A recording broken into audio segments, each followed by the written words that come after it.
Hello and welcome to the Eastern Idaho weather planning briefing for Sunday, January 17th. In this presentation, this is what you'll see. There's a weak but potentially warm winter storm arriving today.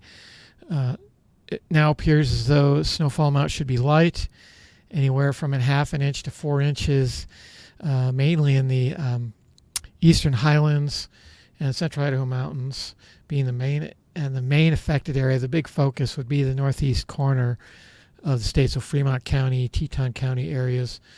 The Snake River Plain expects snowfall of none to about an inch, and that 1 inch will be more places north of Blackfoot. The storm exits by Monday afternoon, then northwest flow keeps the threat of precipitation going in the northeast corner. Again, that's Fremont and Teton counties more or less, maybe parts of Clark. And then unsettled situation continues like that. With that northwest flow, temperatures, especially overnight, will be much cooler than normal. Temperatures during the afternoons about right around normal. And this unsettled situation continues, and the next good chance of snow starts Thursday night. So let's take a look at the satellite. Here's the approaching moisture in a band right in here and back in here. This will all be sweeping through in the next 24 hours as the main low here slowly moves into Canada off the eastern Pacific. You can see there's another storm here. This one is actually expected to break off and sort of dive into California and give them some much needed precipitation. So the impact, this is much less than what you were seeing yesterday. The only real likely place for snow is the Eastern Highlands. That would be Victor Driggs and Island Park. And again, up there, you're looking for as much as 4 inches in the 24 hours of Sunday through Sunday night. Chance of snow, it's a pretty solid chance in the southeast Highlands, so you may have to watch it there. And then elsewhere, chance of snow is pretty light for the Sawtooth and Lehigh County areas, where it would be on the order of, you're looking at probably less than 3 inches. And the slight chance of snow for some of these areas means really just a dusting. And then on Monday, the chance of snow lingers in the eastern Highlands, but everywhere else it's down. And then it starts a little bit again in Sawtooth and Lehigh County, but not much. Tuesday, relatively calm day, quiet day, and then Wednesday, it picks up again. And then on Thursday, just for the Eastern Highlands. And then on Thursday,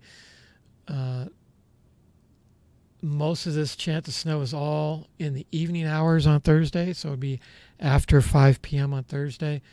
And there's a chance of snow. So that's when the next kind of good chance of some snow coming in is Thursday night. All right, so let's look at the evolution of the snow during the day today. See just a dusting this morning on really extreme high elevations.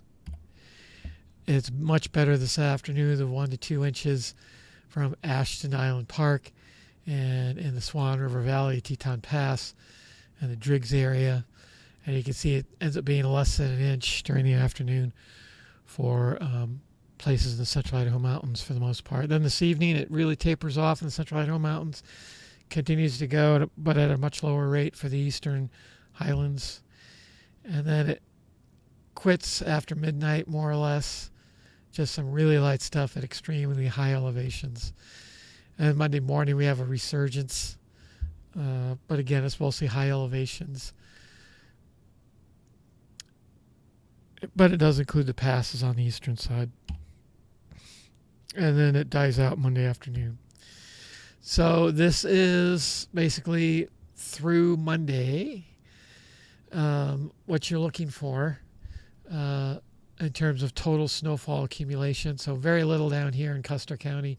It's mostly focused in Lemhi County. And then Island Park down to the Bear Lake Basin, including, again, things like the pass between Preston and Montpelier over the Bear River Range, the mountains going into Montana and Wyoming. Again, you'll have some pretty good accumulations there, but nothing that can't be handled really. Here's where the winds will be this afternoon. So up on the ridges in the Central Idaho Mountains, blowing pretty good, 25 to 30 miles an hour. Not quite getting over 30 anywhere though, or it'd be yellow. And just 10 to 20 miles an hour, most of that in the eastern Magic Valley. Some of it getting into the Pocatello area later this afternoon. And then overnight, it continues. And that's really, for the next, through Thursday, the winds are going to be below 10 miles an hour pretty much everywhere. Here are the warm temperatures today. Like I said, there is some warm air coming in. Twin Falls, Burley, not getting any snow. With temperatures of 45 degrees, so they might get a little bit of rain down there. Same even for Pocatello all the way up to Blackfoot. They're just really, Blackfoot area, you get a dustiness snow, but it's going to melt. And then north of Blackfoot, it's basically an all snow event. Here's the low temperatures tomorrow morning. You can see much colder than they've been with all the cloud cover we've had. And this is also a case of we got a pretty good northerly wind that will be persistent for the next couple of days. So that will keep temperatures pretty cold, although Monday morning you can see still above zero, even in Stanley. High temperatures start to retreat and cool down on Monday here with that north wind. And here you can start seeing a lot more single digits and below zero finally in Stanley for Monday night, Tuesday morning. And it continues to cool down here, especially in the northern half. And Wednesday, below zero in I&L property now. And temperatures, maybe on Wednesday, starting to make a rebound, but just a little bit. And Thursday morning, you can see temperatures start to warm again. And that's because we have a switch to southerly wind in advance of that low that's coming in on Thursday night. So that's all I have for you. Again, just, the trend for the last 24 hours has been lessening snowfall amounts. The storm will exit by Monday afternoon. The northwest flow keeps things cold but quiet, and an unsettled situation mostly along the Montana border and the northern Wyoming border, where there'll be continued chances of snow, mostly in the higher elevations, until Thursday night when the next low is coming in. That's all I have. If you have any further questions, you can always contact us at this telephone number or check out the weather yourself at weather.gov/Pocatello. Thanks for watching.